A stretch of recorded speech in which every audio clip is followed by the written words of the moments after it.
we live? And we are live. Perfect. So, Kai, welcome, man. Nice to see you again. Very good to see you too. Yeah, we were all this weekend before this recording session started, but let's keep it more professional. So Yes. let's go ahead. I prepared you like 10 questions in terms of team transformation and how to identify and what's the dream team for you. Just long story short. I prepared you questions, but before doing so, I want to know who you are, what Kai does, not only in Team Decoder, but in general, uh, and what you're trying to achieve with Team Decoder, so to say. Okay.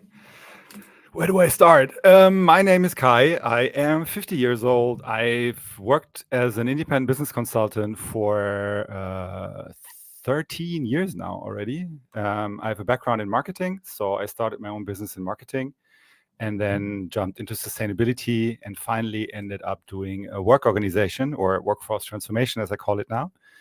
Because I realized with all the companies that I went into and I tried to consult, the biggest issue was never the topic which I was called in for, like let's say innovation or sustainability or marketing, but the biggest problem was always that the teams were not organized in the right way to do what I wanted them to do.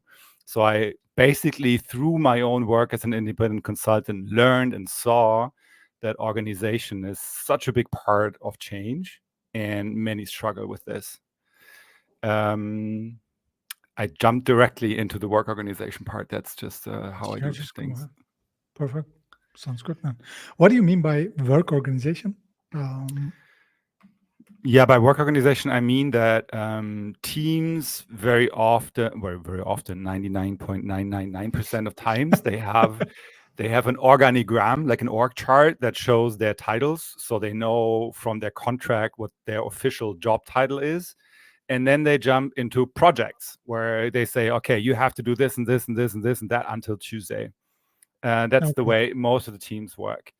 So the work is only understood in terms of projects and not in terms of what we say roles. So there's a whole part missing where teams actually, this does not make any sense. I need to restart this. Yeah, go ahead.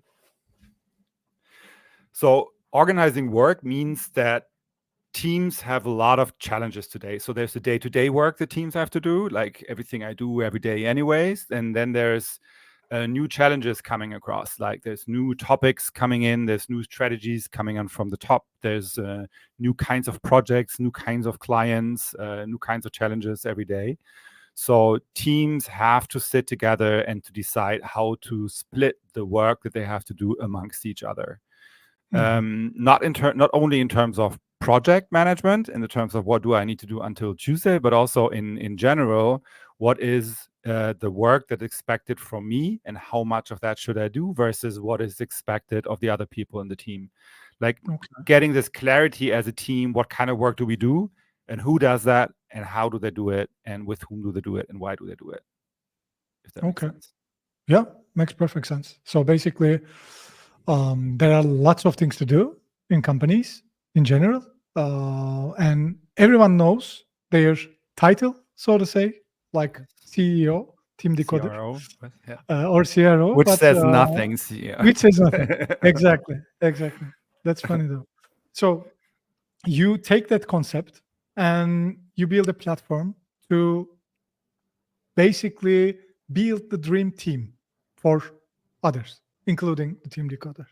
But what inspired you directly to that concept of dream team? To the concept of dream team. Because I saw that the challenges that the teams and companies have leads to lots of negative things, lots of unhappiness, lots of uncertainties, professionalism is going down, the quality is going down, people are disappointed, they don't like to go to work, they get more sick, sometimes even burnouts happen because they don't have the clarity and transparency that they need in the change process. So my inspiration was to say, what can I give a team so that the change doesn't hurt so much anymore, but everyone understands why things need to happen and what these things mean for oneself. So when Okay. a team leader has to guide their team through a change process, they need to have help that allows them to give every employee at every time during the change the possibility to know exactly what the expectations are at the moment. Because what happens in these change processes, the expectations change all the time. Like every week there's something new, or something's not working, or there's I don't know, you buy a new company, or you have to fire 10 people. The circumstances are completely different every now and then. Every now and then becomes more and more often. And in these situations, teams need to provide clarity and transparency to everyone. This is like the key, so that at the end of the time, there's 3 criteria that I always say that are very important to measure inside a team if you want to successfully guide them through a change process, and that is well-being. Are my people still happy? Are they still motivated? Then there's the resilience. Do I actually help them in getting stronger through the change so they can better survive the next change, which is already in front of the door? And the last one is the performance, because despite all this change and stress that's happening, the team still needs to perform what they're there to do for. And Yeah. exactly, yeah. Okay. So coming back to the question, what is a Yeah, dream go ahead. team? I think a dream team is a team that is exactly that: well-being. So everybody in the team feels great. They love to be in the team. They feel strong. They feel motivated. They feel empowered. They have everything they need to perform well, and they also feel like they get the support they need to get stronger despite all the problems that happen. This is a dream team. So I was like, that's why this dream team got so much into the center of what we want to reach with Team Decoder, because we want to help teams go through that mess by making it a non-mess and growing through it, like a human being who grows like a human being who grows with every. That word sounds weird. Grows. A human being grows. This is correct, no? Grows, Yeah, not grows. Like when grow. Okay, like this, the same way that a person grows. It's the same word. we grow with our challenges in our lives, and the exactly. same is valid for teams and companies with their challenges. They can also grow with the challenges they have, but today they don't have the support in the platforms to do so. That's why I jumped onto Dream Teams as the purpose for the Team Decoder platform. Okay. Makes sense. For doing so, how do you diverse skill and expertise to contribute to building those dream teams? Um,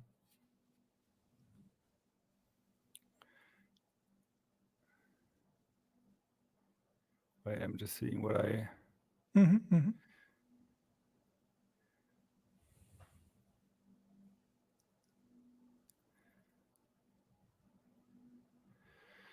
Um, Yeah, that's a difficult question, because it always depends on what the purpose of the team is. Like every team comes together for a certain purpose. They want to achieve things. In order Mhm. to achieve their purpose, they need to have the appropriate skills and roles inside the team to be able to do this. Like when a company creates a task force on the topic of AI, for example, they definitely need some people on the team who have the skill to know some AIs and how to use them or how to program them. On the other hand, they need to have people maybe that are skilled in knowing the expertise of the different departments in the company. So these two things come together, and this is what we refer to as skills when we think about what kind of skills do we need inside of a team to become this dream team. So it's not really a matter of the mix of the skills, but it's everything the team needs to get there at the end of the day. Mhm. Okay. So specifically after the COVID, like post-COVID, there's this remote and hybrid thing is going on Mm. in any size of companies. And there's a buzzword, communication. Communicate with your peers, communicate with your employees and everything. Communication is the fundamental to success. And it's a buzzword, in my opinion, because I don't see many people, like as you mentioned, 99.9 people, percent of the people are not, they speak about communication, but they don't communicate. So what is your like take and how people should improve their communication, especially for hybrid and remote teams? Yeah. So when COVID happened and hybrid teams started out, what was very clear very early is that teams had functioned through lots of automatic processes that would happen inside the office. So I would see a person in the halls, and then a conversation would come up, and this would maybe solve a problem, which were processes that were not necessarily defined, but things were just automatically happening in the office. And now that people would sit at home, they would not happen automatically anymore because they hadn't been defined. So there's one need is communication. You're absolutely right. And I think that's why companies did invest in tools like Microsoft Teams or Zoom or things like that to be able to talk at least. But a part that is also communication that was more important is the creating this transparency on roles and responsibilities. Like now that the things would not automatically happen anymore in the coffee kitchen during the break, you would need to write down and define who in the team is responsible for this, because it wouldn't happen automatically anymore. So I could see teams starting lists of things that suddenly nobody would do anymore because nobody was talking about them in the coffee kitchen, and then suddenly nobody thought about it and it wouldn't happen. And this was the moment when teams suddenly realized, okay, I think there's so many things need to happen, so we need to write them down. Like who's doing this, who's calling the clients, who's updating this Excel file, who's inviting this person to this event, who's doing that, like all these little things. Suddenly there was an urge or an importance or a need to define this. And then people and the companies realized how helpful it was if all the work that needs to be done is actually clearly defined and communicated and made transparent for everyone, because then people cannot be blamed anymore for not doing anything that was not even their job in the first place, right? But now that it's written there, black on white, everybody can say, okay, shit, it was my job. I didn't do it. I'm very sorry. It was clearly my bad. And before, people would not even know that because nobody had said that before. Just a boss or someone, a colleague would just reckon that you would do it because you've always done it, but nobody ever said this was part of your job. And now suddenly all these different parts of the jobs needed to be defined. There was also the moment, by the way, when the teams No problem. Did you hear that? Yeah. Some drum kit or something? No, that was just the mic. I just touched the arm of the mic. There was also the moment when the teams. There was also the moment when they realized what. Oh, there was also the moment when the teams realized that the job descriptions were not detailed enough. Like the job descriptions were completely detailed enough if you were sitting in the office and you were doing your day-to-day job, and then 30-40% of your work was not in the job description, but it would happen through the dialogue and the communication with your peers around you. And then suddenly people realize that there's more to my job than what is written in the contract and that's filed in HR, and it might need to be defined so everybody here knows what I actually do. That's actually very crucial. Well, I'm thinking that, like, even when you search for a job, you see the job description, like generating leads for the business. Yeah. Like, okay, generating leads, but it's not defined. What do you mean by generating leads? You can just go door to door. You can just pick up the phone and call the people, send emails. Okay, they all are under the umbrella of generating leads, but clear definition, especially for growing teams and new joiners. Absolutely. I believe, as you mentioned, there's no place that we can go drink a coffee, and another 2 years old sales guy will tell me how to make a sales, how to call, how to pick up the phone. But now I should be able to know that. Yeah. What happens a lot when we go in teams and we build this with them, let's stay with the sales example. So we create the role sales or lead generation, as you said, and then there's one person who does all this. So then everything you just said might be part of this, but still the team needs to be clear of do we really expect this person to do all these 10 things? Or is there like maybe some priorities in there? Should we make a focus on emails, or should we put a focus on cold calls, or what's the actual focus? So what we do very often is we break this role down. We don't call it sales or lead gen, but we have a role that's called phone calls, a role that's Yeah. emailing, a role that's blah blah blah. And then you can suddenly see, okay, either we give these 10 roles that we now created to this one person, but then we have to tell this person how they should split their time across these 10 roles. And then when the second person comes in the team, you can say, okay, you take those 3 roles, and the other person keeps those 4. So you always stick with the clarity of what it actually means when I tell you you're responsible for lead generation, and you're also responsible for lead generation. So very often in the beginning, it's one role that does everything, and then when a second person comes in, you realize, wait, you're not doing the same thing. You both your title is both sales rep or something, but you're not doing the same thing. So your roles are different, right? So your title might be the same, but your roles are still different. One person focuses more on the phone, other person focuses more on social or something, and then you suddenly realize, okay, there's actually different roles, although you got the same job title. Even one person does everything. It's always good to know how much time of my day I should invest in doing this, Yes. doing that. I assume there should be an experimental phase Yes. for each company actually to reach the optimum levels of time invested in the certain project. But still, once you identify that, then everything should be on the paper, clean, clear, transparent, as you said. Yeah.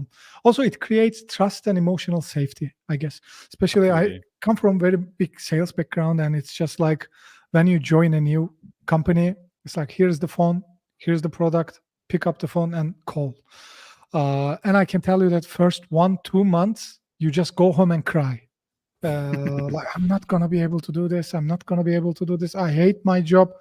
Until you learn while doing it, Yeah. wasted your 2 months. So it creates that emotional safety for me. Plus, it makes me successful faster. Yeah. And then you can Compared make to proposals about your own role. Then you can come back to the team and say, guys, I want to do 80% this. And honestly, yeah, I wouldn't do emails anymore. And then everybody says, okay. But then it's clear that you don't do emails anymore. And nobody can come to you in 2 months saying, hey, why didn't you do any emails? And you can say, well, we decided email is not our it's not. priority right now. And that's why this has this NO, no owner pill, which means we're not looking into emails currently because I'm focusing my times on ABC. That's what we decided, right? So it's here. It's clear for me. It's transparent for everyone. So please don't complain. You can always change those priorities if everybody has great arguments saying, hey, we need to redo emails. You can say, okay, then I can wait, should I put 30% of my time away from this and put it in here, or maybe find someone else who does that? How do we deal with this? But these conversations need to be had. And that creates trust. That's my Absolutely. next question, Yes. actually. Yeah, and trust is When the I say core. Like if we looked at tons and tons of research, the core, the root cause for everything that we're looking for, which is well-being, resilience, and performance, and the root cause for all 3 of them is always trust. So trust is the most important thing in the team, so we reach these 3 goals. And then the cause for trust, if you go even one step further below, how do we reach trust, is always clarity and transparency. So every person needs to know very clearly what is expected of me, what is my role, and then transparency means everybody knows what's going on, there's no secrets. And this then creates trust, and only then can we go to well-being, performance, and resilience. okay, so that's also how leaders can foster this trust within the Yeah. teams, mutual trust actually, because Yeah. also then you know what your CEO expects from you as well, as much as they know what they need to expect from you. So it's Exactly. mutual, and it's yeah. I would say communication, yes, it's super important, but actually, everything that we do is to create that trust. The communication, the openness, this and that, organization, and everything to create trust. Then we can really become the dream team. As everyone says, we are not a Yeah. company, we are a family, but families are based on Yeah. trust, not based on performance. I realized Um, recently that this is not always our best sales pitch to companies. because they are not necessarily looking for trust. They're just looking for an effective way to operationalize their restructuring or their new strategy. And that's what we do. But looking into the team, what we need to convince our clients most of the times too is that they need to build this trust. Otherwise, the transformation will not be successful, right? So it's kind of something that we deliver with the solution together to enable the companies to have a successful transformation, because the trust building is built into the tool, so to say, so that at the end of the day, the transformation can also work. That's true. That's true. Also, adaptability. That's one of my other topics that I want to speak with you. Because, like, when you need organizational change or workflow change, workforce change, then it all comes down to adaptability. Yeah. How dream teams, as you call them, build resilience and stay adaptable in this constant changing environment. That's the core. That's really the core not only question but core requirement for every team or team leader to make sure. That's actually what I meant by when I said resilience before. Resilience is the capability to adapt often, right? So because the in theory, everybody agrees that we live in a constant change. Like whenever I say that in a client meeting, I say this is not only, we're not only looking at the change we currently have. We know already there's a change coming after this, and we're only concentrating on this one change, but we're ignoring the other three changes that are happening at the same time. So we're living in this world where these changes are the new normal. Then everybody goes like, yeah, we know, blah, blah, blah. They've heard this a million of times, and everybody pretends to know it, but nobody behaves in a way that shows me that they understood. Because if you understand that change is constant, you cannot design a team organization and not change it constantly. Constant change means constant changing of the team organization. So when I know there's change after change after change, I need to build a team that's capable to adapt. This adaptability needs to be built in this team. This team needs to be completely fine in changing the whole overall structure, or just some few adding skills, eliminating skills, changing priorities, creating new domains, closing domains, creating new circles, groups, task forces, and killing them, and working on a new project, killing that project. They need to be totally used to this over time. So this does not create the chaos and confusion, but the team understands that this is the normal. And this is what we want to achieve. Like, once you've built a resilient team who can change and change and change and change, and this changing is not throwing it out of the off the road, but instead they're like, yeah, of course. Like, far too often we get this frustration in teams when change happens. They're like, oh, I need to change again, and now what's going to happen now? What do they want again? Because every time management communicates change as if something that will be over very soon, it's not that hard, or it's hard for a very short time, and then you'll see it will be better, and then we have this new force and blah blah blah, instead of teaching them how to be fine with constant change. And I think this is so important in today's time. This is totally underrated and too often overlooked, that our job is not a successful transformation, but our job is actually a preparation of teams for constant transformations. And this is what a platform like Team Decoder wants to allow you. Like, it's super easy to go in there and add 3 new skills because the team has decided they need that. And then it changes the priority from A to B. So it's super simple and immediately creates the understanding, the how do you say, the everyone's fine with it, everyone agrees to it, and then you have the clarity and the transparency because everybody can see it. It can be little changes, it can be big changes, but adaptability is the biggest learning. Yeah, exactly. New learning If that you we need have a to. headache, first day you take a pill. If it goes away, it's okay. But if it's second day, third day, then you need to see a doctor and go to the chaos. Yeah. Maybe you need to take a pill every day. So hopefully not. Yeah. Yeah, but Yeah, but I agree. Well, Uh, I hate chaos. I'm a very, I'm a very structured person, and I love order and steps and logic. And even I have learned that constant change fits into my logic. So I can constantly change and still have the feeling of being very structured and organized. It's not chaos. It's mm, just changing the boxes. It's like Tetris. There's coming a new mm, thing in all mm, the time, and you just need to put it at the right place and create the order so that everything is working out. But Tetris is a perfect example. We should use this more often because things don't stop exactly. falling down. There's always things falling down. You always need to adapt and make a decision. But it's a very logical, well-ordered, strict boxes. It's an amazing system, and everything you do is steering the items so that your system makes sense.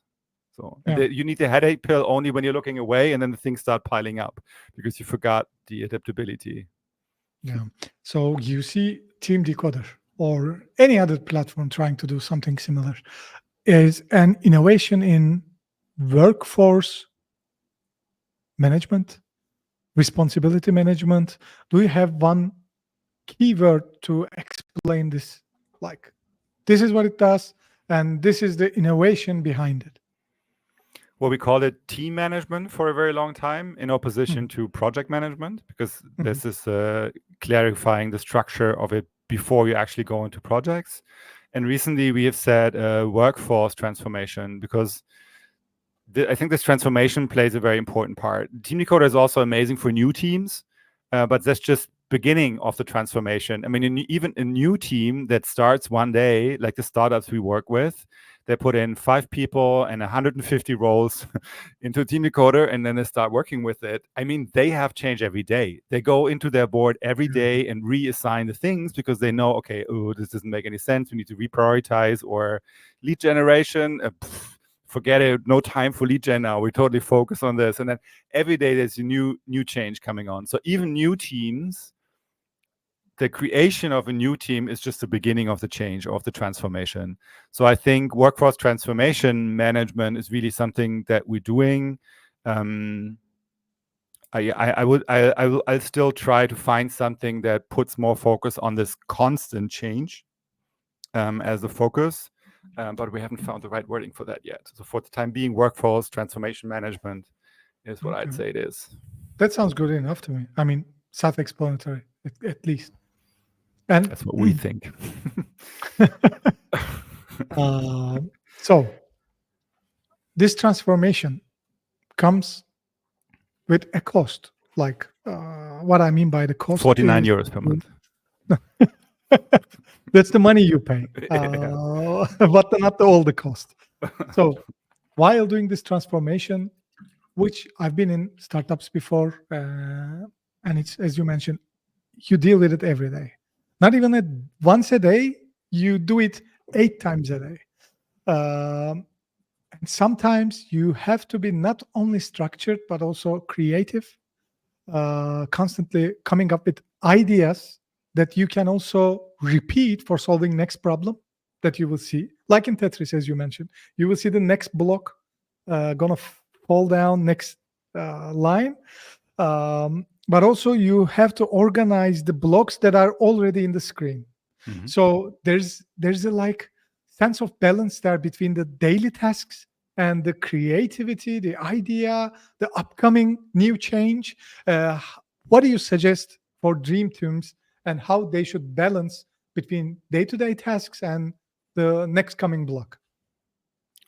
I think both parts are incredibly important and both parts need to be planned in detail. So I need to be very clear whose role it is in the team to be responsible for innovation. Innovation just needs to be planned as a daily business. I need to see what kind of roles I need. Do I need to have people who regularly do brainstormings or analyze data or studies or do research to Mhm. find out where this innovation can come from? So these are roles and skills that I need to have and define in my team in order to get a result in terms of innovation. On the other hand, I have my roles and skills that do the daily business.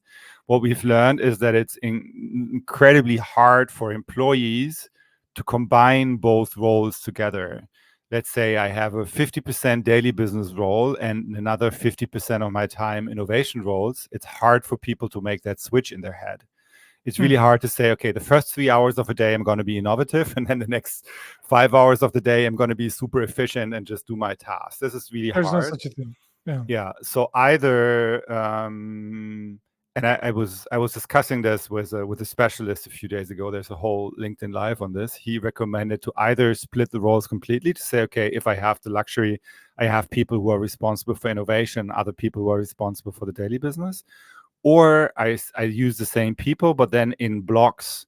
Let's say I give them 3 weeks or 4 weeks on block to look at innovation and take them completely out of the daily business tasks, so they don't have to switch back and forth. And the switching back and forth between both seems to be very difficult for people. But at the same time, I don't agree with, I don't know where you've seen it, but like if I don't do the daily task, then how can I become creative on behalf of people who are doing the daily task without even getting my hands dirty? Yeah, go ahead. Yeah.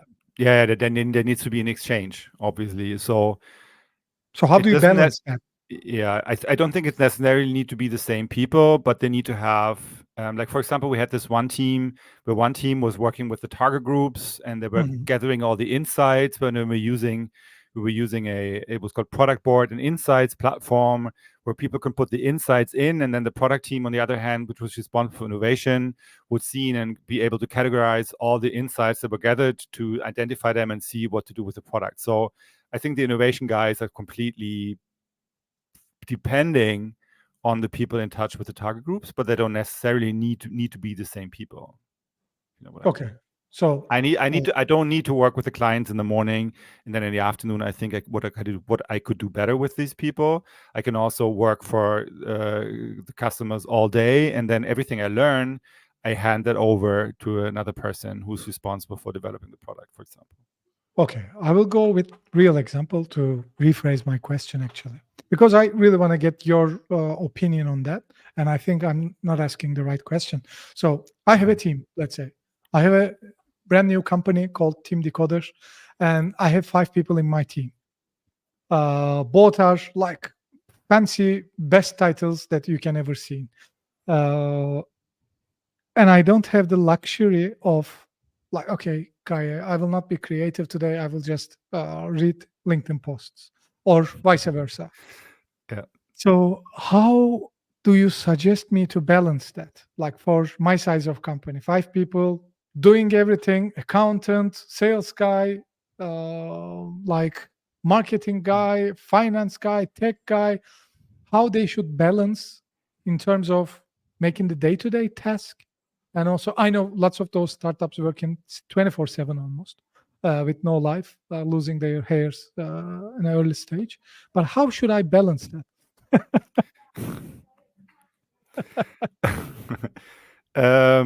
Well, startup is a special case because they are most of the times working on an innovation, right? So everything they do is innovation because it's something new every day. Like every feature, every idea they have, every way their product should go is kind of an innovation. What I was saying before is that it's difficult for people to switch in their mindset between these boring, routine, everyday things. Like, let me think of a startup that would have that. Like, let's say you have I don't know, you start an e-commerce business and you have the people who work in the stock, and they take the products from the shelves and put them in the boxes, bring them to the post office.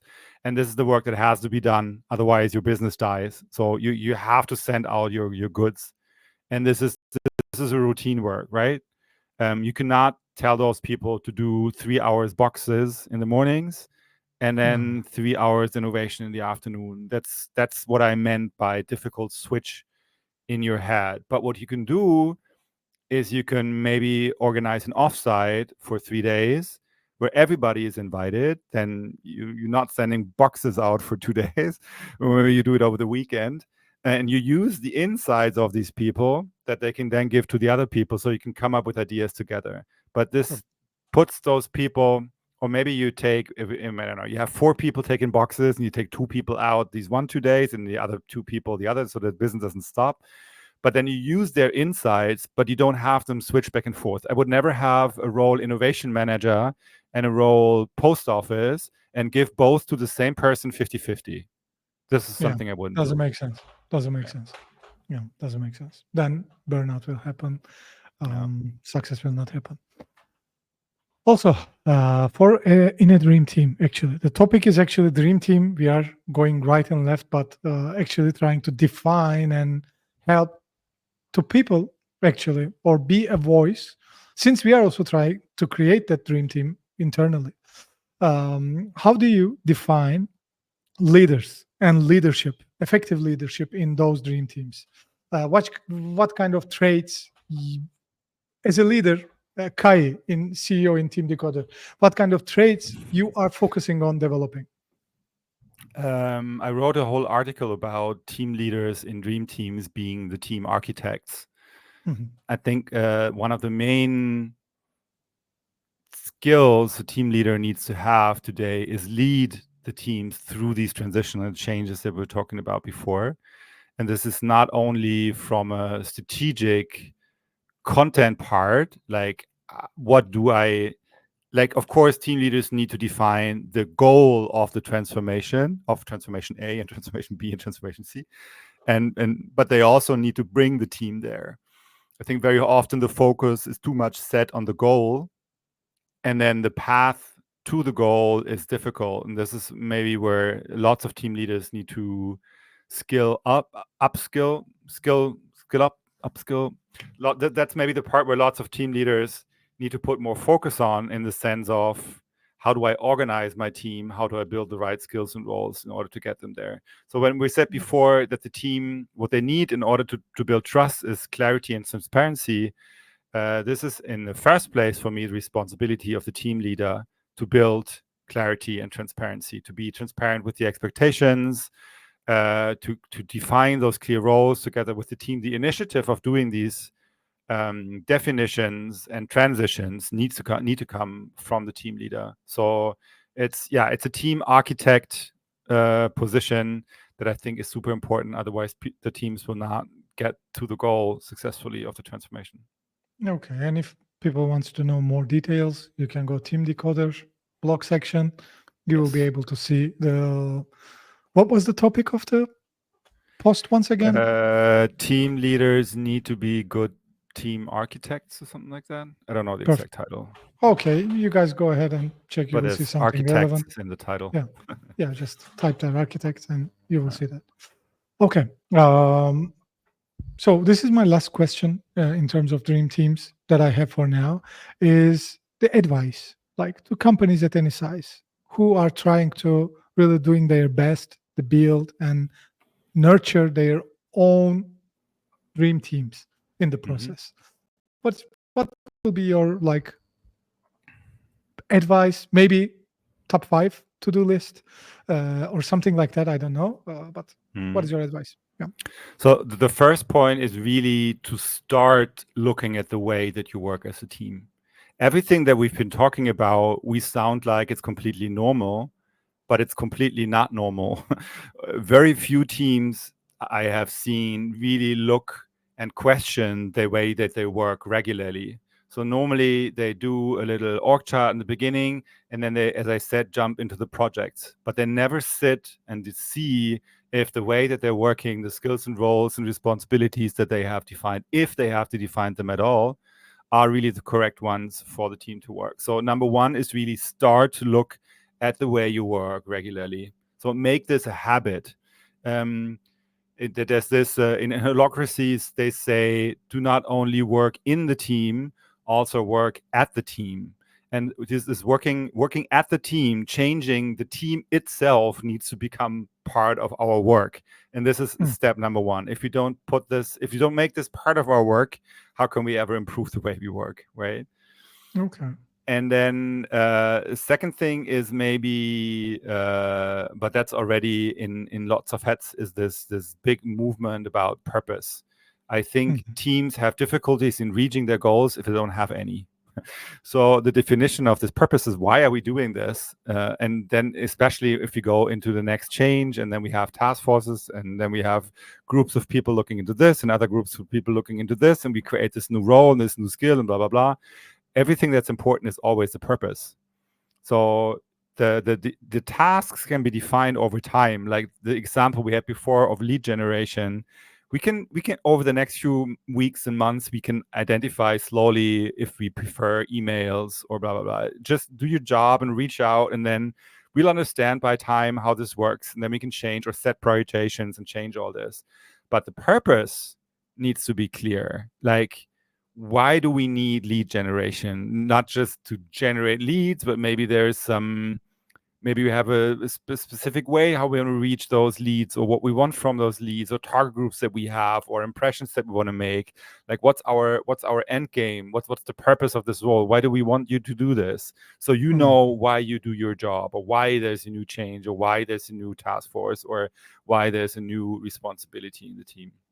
So number one, start looking at the way you work. Number two, always be clear about the purpose of everything you define.